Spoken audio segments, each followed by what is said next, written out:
Good morning from remote locations in Austin, Texas. And what part of New York are you in? The Catskills? I'm in the Catskill Mountains. Yeah, okay.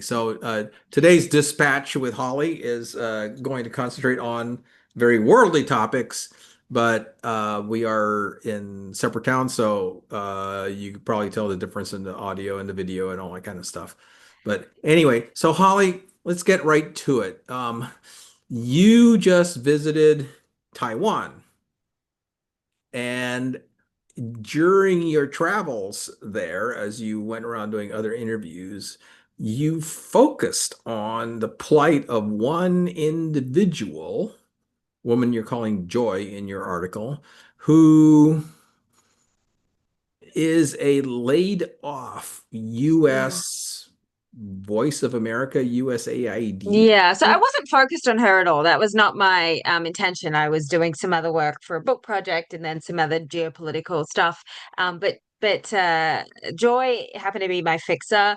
Anyone who's followed me for a while knows I talk a lot about fixers. They're really crucial people that to work with in different countries. They help you sort of kind of like a producer, I guess, help you set things up, translate when necessary, and just really vital people. And I happened to sort of find her randomly. I had asked friends.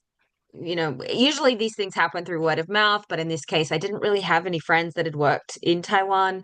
And so I sort of had to go online and look randomly. And I found her through kind of a fixer website, but they wanted me to pay a lot of money to read her response to the message I sent. And of course, I wasn't going to do that. So I found her on LinkedIn and we messaged back and forth. And she just said that she just sort of gotten laid off Voice of America. That was in March when the sort of mass State Department cuts were happening and Voice of America was essentially shuttered.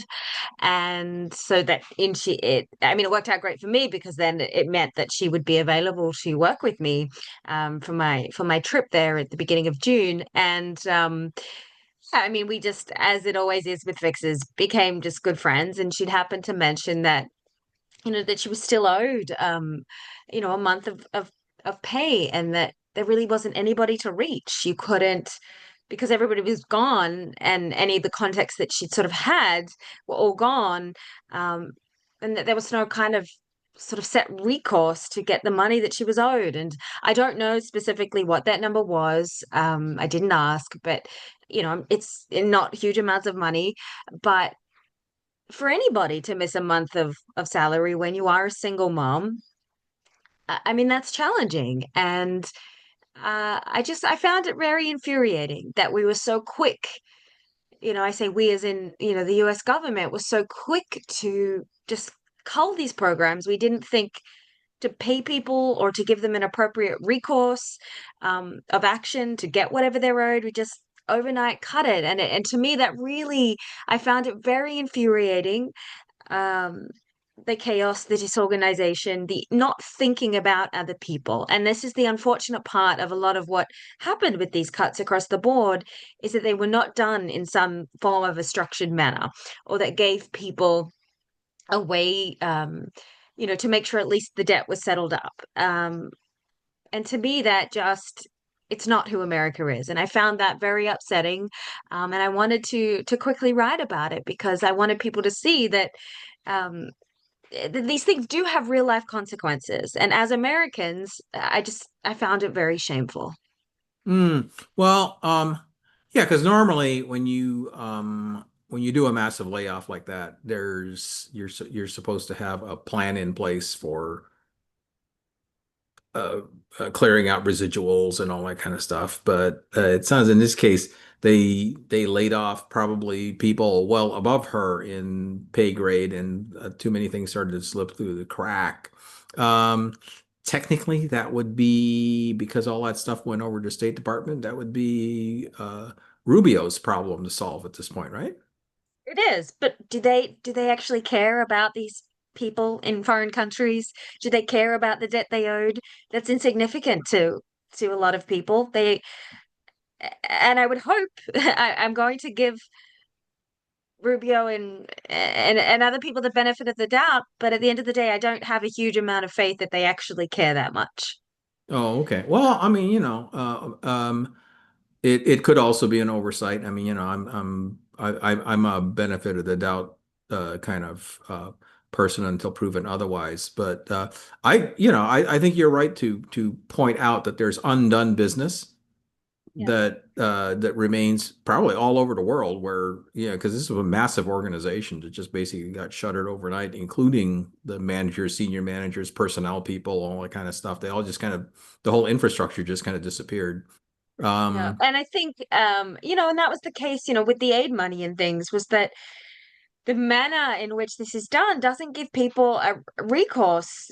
People that were running, I've talked to people in Sudan and other places that were running really life critical NGOs. And when that funding resource is cut off overnight, I mean, and they would say to me, we're okay if America decides it doesn't want to fund this anymore, but at least give us a heads up, give us a chance to reach out to um, other countries, other organizations to try to, recruit what would be lost so that people don't die, so that things don't fall apart. But because that wasn't that opportunity, that was not how things played out, that puts a lot of people in a bind. And I think things could have been done a lot smarter, with a lot more humanity and just a lot less chaos. But, unfortunately, like a lot of decisions that are made, they're not really made with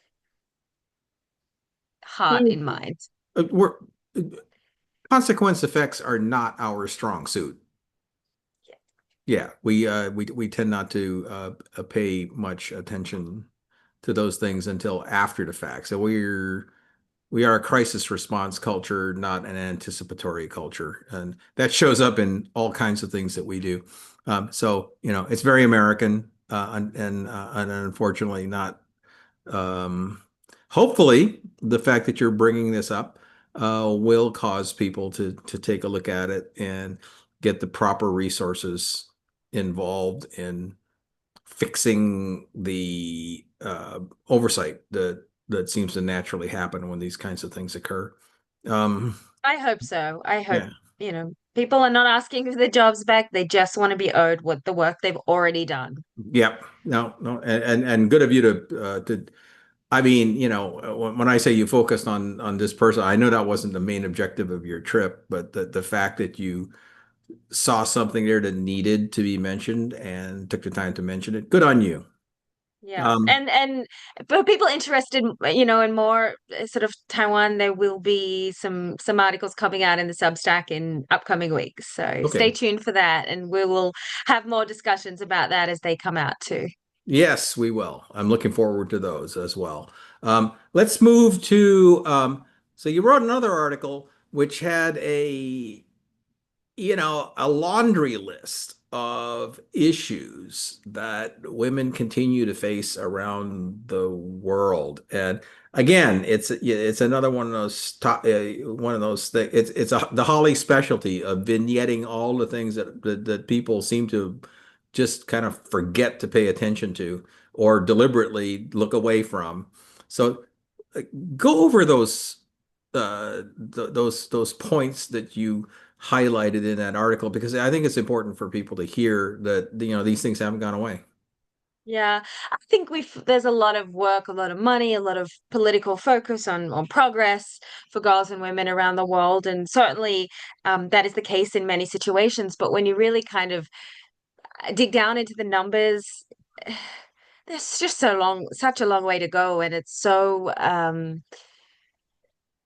yeah, it's difficult in so many parts of the world to be a girl or woman because you aren't treated as equal in society. If you look at just land ownership, I think the statistic in developing countries was 13% of women are landowners, and that in itself, when you don't have ownership in any sort of way, you are then dependent on others, and that can put you in a very difficult bind in a very difficult situation. So I do think that women are just not given the work opportunities or the family opportunities. It's typically the men or the boys of the family who will inherit anything, and the girls are just kind of expected to go along with, whatever, their husband's due is. And that, again, can put women in a very difficult situation. I don't think land ownership is not just about wealth, it's about having some semblance of freedom and your own security. So I Hmm. think if women had equal access to land, we would see an enormous shift in communities' well-being. So again, teaching our daughters to value, that kind of fairness and push for that equality, I hope, and just kind of raising that statistic, then we will see some change. Um, Honor killings, even though they are outlawed in a lot of countries, they still happen. They're still very much culturally acceptable, and there have even been cases of it happening in the United States.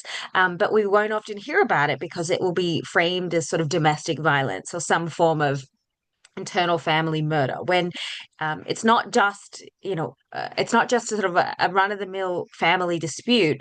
Honor killings are very specific. So whenever a woman is accused, like, oftentimes there's absolutely zero barrier of proof to this, and it's usually just some sort of vengeful accusation, or maybe someone wanted to marry a daughter and got rebuffed, and this is their revenge.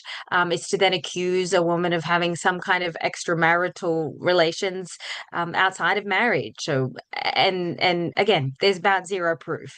And at least, and these are very modest numbers, at least 5,000 women a year are victims of these honor killings. And so they are technically murders that are carried out by family members, who claim, the women have brought dishonor to their families. And so these murders are often carried out by fathers, uncles, brothers, and often all of them are involved. Um, we've seen or heard a lot about stonings, which are barbaric and continue to happen, and it's sort of everybody's involved in this. Um, and so I think that this is another case where we can't let cultural practices that harm and kill girls and women, be normalized. And so I do think that there is a duty, especially when these honor killings happen in Western societies, that we call them what they are. We don't just frame them under, um, a domestic murder of some description, which is what we tend to do. And we also don't want to draw attention to, law enforcement doesn't want to draw attention to a particular family, because of the cultural sensitivities around that. But we really need to let that go and call things what they are, because these things, they do happen right here in the US. Domestic violence, no matter where you look at it, it just, there is few countries in the world that is not kind of struggling with this. But in many parts of the world, it is, sadly, it's very normalized. It's sort of, the perpetrator is never going to face any kind of consequence. The World Health Organization estimates that 1 in 3 women worldwide, I mean, that's a very jarring statistic, will experience some kind of physical or sexual violence at the hands of an intimate partner. So that is just a heartbreaking reality. And I think, again, that's what we want to tell our daughters, that nobody should ever feel trapped in these abusive situations. And we need recourses for people to be able to speak out, to seek help, and to find that semblance of justice. And Do I you have a think that statistic is what's for missing. mental battery or mental violence? In terms of, because I would suspect that's an even higher Yeah, ratio I mean, a number. lot of this, it's just not even on, I mean, it's not even considered a crime. Um, so it's very hard to, for women to seek help in these situations. Um, and as we see, education is still a huge barrier. We know that education is an incredibly powerful tool for girls and women, but millions are denied the chance to learn. Even when I was in Taiwan meeting with some mothers in rural areas, and you know they would say that they were only allowed to go to school up until 12, and then they had to go and work and do duties on the farm, but yet their brothers could continue to finish their education. But the expectation for them was that they had to go and work on the farm and then, I guess, have babies and continue to work on the farm the rest of their lives, and never really have the opportunities that their male siblings may have. And so that's a reality in many parts of the world. We can see in Afghanistan right now with what's happening to girls, that they're not just being told by their families that they can't go to school, but they're actually forbidden to go to school. Yeah. Um, Because in and it's Afghanistan, that's just, the law of the yeah. land, right?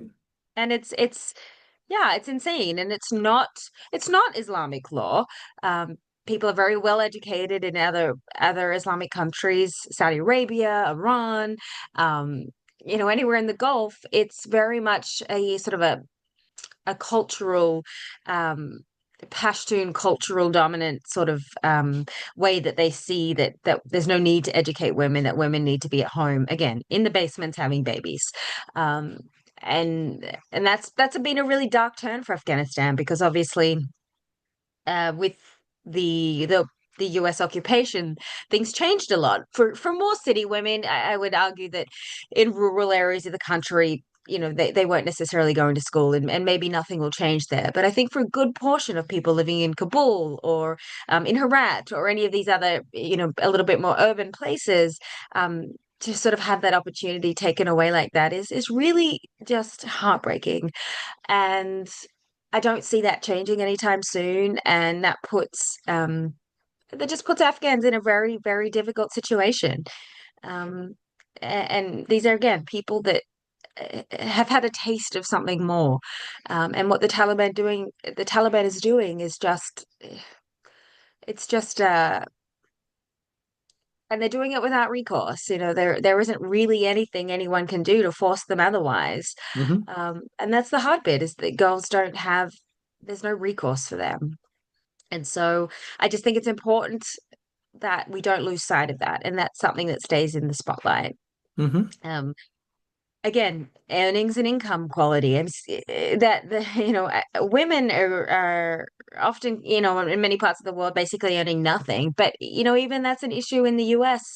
That on average, women are going to be paid 23% less than men for the same work. And we like to think again how much progress has been made for women in recent decades, but when you kind of go back and dig into these numbers again, you still realize, um, that it is a struggle, and that we that there are still a lot of barriers that do face women in terms of the workplace, in terms of what jobs that they are offered, and again, the payments and the expectations that come. And I think it is harder for women to necessarily fight for themselves. I think I know in my career that I'm going to be taken less seriously than a male. Um, and yeah, Oh, I very much doubt anybody takes you less seriously than when you're in the oh, room. we could. I won't do it here, but I could certainly give you some examples. Okay. Well, yeah, I mean, I read the laundry list, and I do know the world likes to sweep this stuff under the rug, uh, Yeah, a little bit way too much, but and I think it's important that you keep bringing it up and going, hey, this stuff hasn't gone away, yeah, and it's and important I to am look at it concerned a from time to little time bit. and bring it. It shouldn't be buried in the very bottom drawer of the news cycle.